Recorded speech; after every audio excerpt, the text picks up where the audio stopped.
Well, hello, friends. Mark Holmes here, and as always, I want to thank you all for watching, commenting, subscribing, and being part of the Joe Boo Sports Report. Without you guys, as well as you ladies, you know that this literally does not work. Man, I've got David Wiley upstairs there, getting ready to get the smoker going because he's gonna smoke some wings. And hopefully we're gonna smoke some Tampa Bay Buccaneers. And getting ready because we got a few people that are going to be coming over. I want to make sure everybody has a great time. I want to make sure I bring you guys the best coverage and things. Doing some last minute setting up here at the set and stuff, but I'm going to be ready. So I'm watching NFL Network, and of course they're doing all the pregame show stuff and all. And Brad Sham, voice of the Dallas Cowboys for a long, long time, was talking about the Tampa Bay Buccaneers versus the Dallas Cowboys. And you know, I'm going to war with Skip Bayless. Skip Bayless, I'm sorry, I don't know how he considers himself a Dallas Cowboy fan. The way he literally trashes the team, you know, the way he is literally on board that Tampa Bay is the greatest team to ever, play football and all that. That's cool. Then just go with Tampa Bay. Just don't pretend that you're a Cowboy fan. Anyway, Brad Sham brings up a couple of points that are really cool. First thing, for a while there, Tampa Bay was 7-5 last year, a little bit above 500, and then they got hot and they ended up going on a tear, which is kind of like what I said. That Tampa Bay, as much as everybody thinks that they're just so great that they blew away everything, they didn't. They got blown away by New Orleans. They lost to the Bears. The Bears. Mitch Trubisky. I guess it was Mitch or Nick Foles. Doesn't matter. Doesn't really matter. Either way, they lost. They got hot and did great things. So it's not like they are, head and shoulders down. Now, they may continue that run and stay on that peak, but I'm not sure that happens. And then they start talking about Zeke Elliott. And it's funny because when I said this about Zeke, people are like, you don't know what you're talking about. He's just old. I said Zeke last year had COVID, and we don't know what the response was from him. We know in the middle of July, he had it. And wasn't able to work out for a couple of weeks. Brad Sham said the same thing. I want to bring this to you and show it to you, and we'll discuss it, because I'm always told, you don't know what you're talking about. Kick on NBC, where we get the return of Dak Prescott. Yes. And I'm telling you what, if he returns to the form we Return saw of the first quarter of last year before the injury, Bucs secondary is going to be challenged. Most passing yards first 4 games of the season in the Super Bowl era. That record now belongs to Dak Prescott. Of course, he was injured third quarter week 5. Garbage time, as they say. And has not played a game since. Brett Lewis back here with you on NFL Game Day Kickoff as we welcome the voice of the Cowboys, Brad Sham. Yep. Is here with us. And Brad, I want to start with Dak Prescott because that has obviously been the overriding headline really since week 5 last year. He told our Michael Irvin that he expects to be better than he was on that record-setting pace he was on those first 4+ games of last season. Do you feel like philosophically the Cowboys are going to ask him to be better?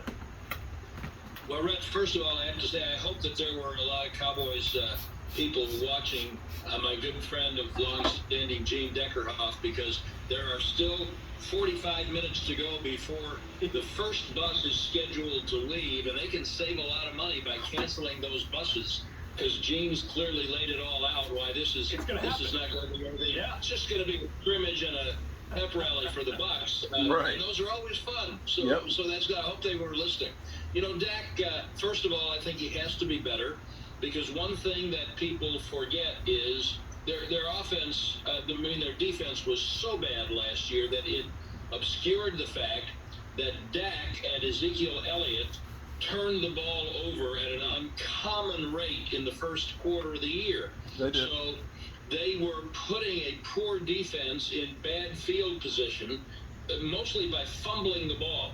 So Dak had great passing numbers. This is not fantasy football. This is the real game, you cannot give the ball away. So That's Dak has to be better. If the offensive line, which was shredded by injuries last year and is missing a probable future Hall of Famer in Zach Martin tonight, he's on the COVID protocol list. If that offensive line is able to stand up, then I think that their offense can function. And it really doesn't matter. Last year, Red, a lot of people asked me if I thought that before the year, if I thought that Amari Cooper and CeeDee Lamb and Michael Gallup could all have 1,000 yards. receiving. Those are fantasy football players. Right. And real football players don't care. It doesn't That's matter right. if they run the ball That's right. or if they pass 75% of the time. What matters is that you score, Winning. that you don't turn the ball over. So I think that I think that Dak will be Dak, not Zach. a better quarterback than he was last year. First of all, because I don't expect him to turn the ball over as much. Yeah. Secondly, because he's a really smart young man. He is uncommonly, in my experience, driven and competitive. And anybody who watched Hard Knocks saw a little taste of that. Just a taste. You used the word anxious in the tease before. I don't think he's anxious at all, but he is missing the action. He's very excited about getting back out there. I don't think they're going to ask him to do anything regarding the numbers that he had last year. They're going to ask him to run the offense and make plays for him, and the numbers then fall into place on their own. Digging past the numbers here a little bit, because limited practice time is certainly something that the Cowboys have had to deal with here, with Dak not being in team drills for the better part of a month, and Amari Cooper missed a lot of time as well. Is it realistic to expect them to have this kind of efficient rhythm between Dak and Amari and Zeke and CD and Michael Gallup and that whole crew with the limited time they've had together? You mean tonight or Yes, throughout the season? Tonight. No, Here we go. not. Of course not. That doesn't mean they won't function at a very high level. I'll remind everyone. There you go, Brad. Tell them. The Buccaneers were 7-5 last year, and then they went on a remarkable tear where their obvious Hall of Fame quarterback elevated, if it's possible, his game. They scored 30 points or more in their last 6 games, and they didn't do that at the beginning of the year. Are the Cowboys going to be as good as they hope to be all year, offensively or defensively tonight? No, I think that's unreasonable. What they have to be Peak at the right is good time enough to compete against the other team. I think clearly this is a team that intends to and should plan on getting better week to week. There you go. Ezekiel Elliott's production has been on a downward trend for the last couple of seasons. Last year, no different. I believe a career low in rushing yards per game. Do you expect that trend to turn around this year based on what you saw from Ezekiel Elliott in training camp in this preseason? Offensive line's better. I do, for a number of reasons, partly because he's in tremendous shape, partly because although he specifically denies this had anything to do with it last year, he had COVID well before the spring that didn't happen in 2020.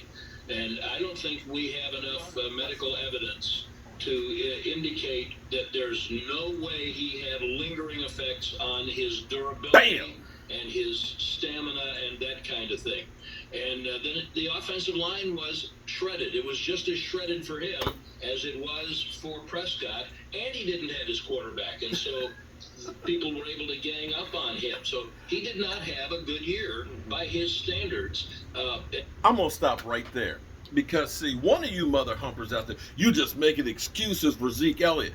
I said there were 3 things where Zeke Elliott had problems with. I said, 1, we know in July 15th, he did a video talking about, and I played the video.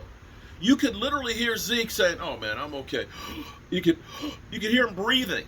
I've stopped the video, and I said, you could hear him breathing. Okay? I said, we don't know how bad the COVID was. First thing. I said, second thing, our offensive line was shit last year. There's no way in the world that you lose Tyron Smith, Zach Martin, Lyle Collins, Stroll Looney, who was replacing Travis Frederick, and you think that that's the Great Wall of Dallas. When you had Brandon McKnight and Terrence Steele, who was a rookie free agent running back, and expect that the running back is going to get 100 yards every game. I don't care if you brought back Barry Sanders in his prime. Behind that offensive line without any quarterback whatsoever threat, it wasn't going to happen. And I said, of course, he didn't have Dak. See, the way offenses work, as much as you guys want to think that it's fantasy football and that the quarterback is just throwing the football to himself and making all the catches, if the players don't catch the passes, it doesn't matter how good the pass is. If the running back can't hit the holes, it doesn't matter how good the holes are. It doesn't matter how good the running back is if there's no holes there. It is a team sport. It takes all of them. And as much as people say, oh, well, Dak Prescott got to have people around him. Have you taken a look at Tom Brady's roster? Have you looked at the offensive players that he has? Have you looked at Pat Mahomes' offense? Take a look at Josh Allen before he got Diggs. Look at those numbers. They weren't exactly Hall of Fame numbers right there. He gets Diggs, one of the best wide receivers in football. He has a great year, gets paid. But nobody talks about that. Let's finish off here with Brad. And then I see I got David Wiley over here. And I do expect him waiting to for me. look a little bit more like the Ezekiel Elliott of earlier in his career. Keep in mind now he's playing a position where it's getting to the stage of his career where they're kind of running out of gas. There's some great ones who came in about the same time within a year or so of Zeke, and they're dead. Changed teams and faded and gone to practice squads. Low-key faded. And all of that. But I think he's still going to be one of the top backs in the league. And how, of course, does the run game fare tonight? As you mentioned, Brad Sham, with the absence of Zach Martin, one of the storylines we will be following once the ball is kicked off. One thing I can say for sure. All right, I just wanted to bring that up because so many times people will say, you don't know what you're talking about. Verbatim. He just said today what I told you 2 days ago. Exactly the same thing. Thank you, Brad. I appreciate that. All right, David Wiley over here. Look. He's like, bro, I need a smoker. How the fuck did I become a sous chef in my own damn house, in my own kitchen? I don't know how that shit happens. I'm going to see you in a few hours.